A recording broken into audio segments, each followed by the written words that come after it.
Etienne. Etienne, visit.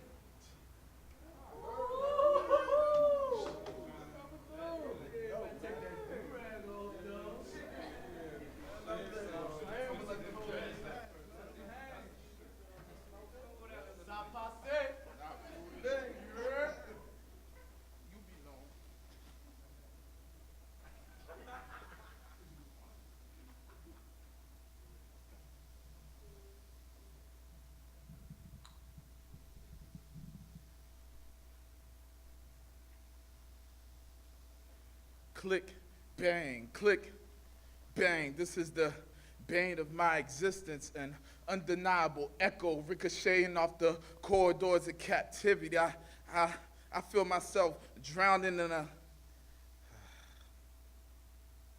click, bang. This is the bane of my existence, a fabrication of freedom ricocheting off the corridors of activity. I feel myself drowning in a pool full of sorrow, immersed by the shallow waters of self-pity. Click.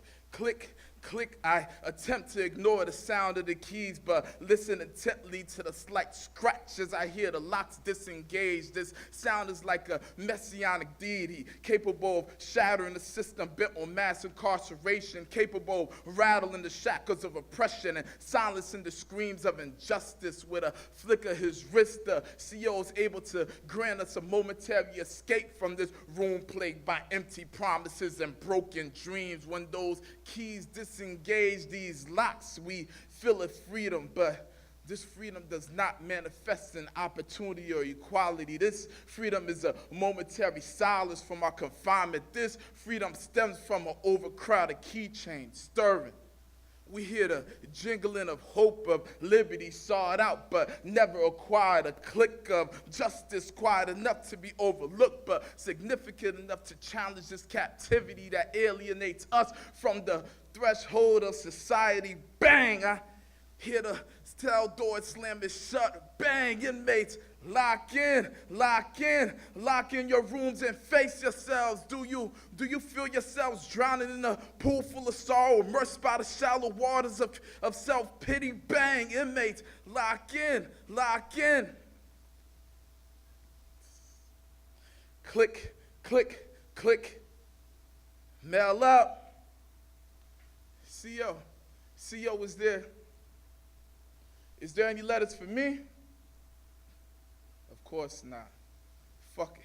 So what if they didn't write? So what if I wasn't worth 15 minutes of their time? So what if last I heard my pops was bedridden and a mother that was cold enough to cast me out in the streets vowed that she would renounce our kinship, heartbroken or horrified by the extent of my crimes? Click. Visits out. CO, is my name on the list this time? Of course not. Since I came to this institution, I've been deprived, too far to be relevant to the outside world, but close enough to be a topic of conversation while the liquor and weed smoke stirred up sympathy for me and those trapped in similar situations. Everything I did wasn't enough. It wasn't enough to keep a friendship between us. It wasn't enough to expect support from my loved ones. Don't they understand I did this for them?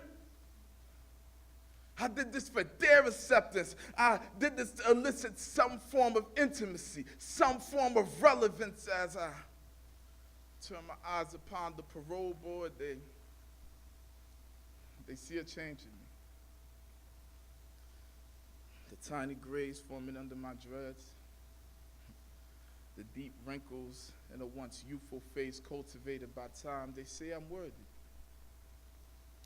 They say I'm worthy enough to grace the streets, but I'm so far gone that I carry the institution outside with me. I'm so traumatized, I still hear the sounds of the cell door slamming shut in my cerebral, echoing in my mind on employment applications. Have you ever been convicted of a crime? Bang! We do background checks. Bang! I hear the sounds of the COs laughing, telling me, you'll be back. When I attempt to sign off on housing applications, bang, check this box if you have a felony. Bang, while these years missing from your employment history, I've seen black codes manifesting paperwork from residential housing. I've seen the revolutionization of redline and resurfacing credit checks. Why is the sounds of keys that's unlocking the doors to deprivation and disenfranchisement becoming mere whispers in my subconsciousness? Why is the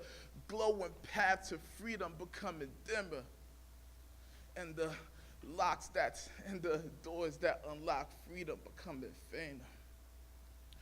All I hear is the cell door slamming shut. Bang! Prison systems are disproportionately black. Bang! Adequate education is only available to those who could afford it. Bang! Neoliberalism, individualism, separatism, classism, racism.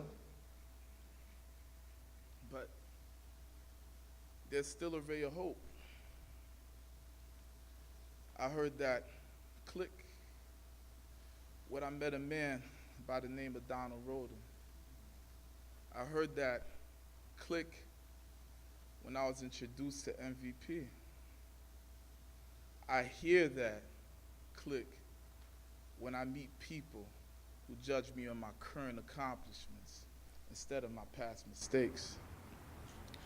My brother, my sister, be that voice that liberates.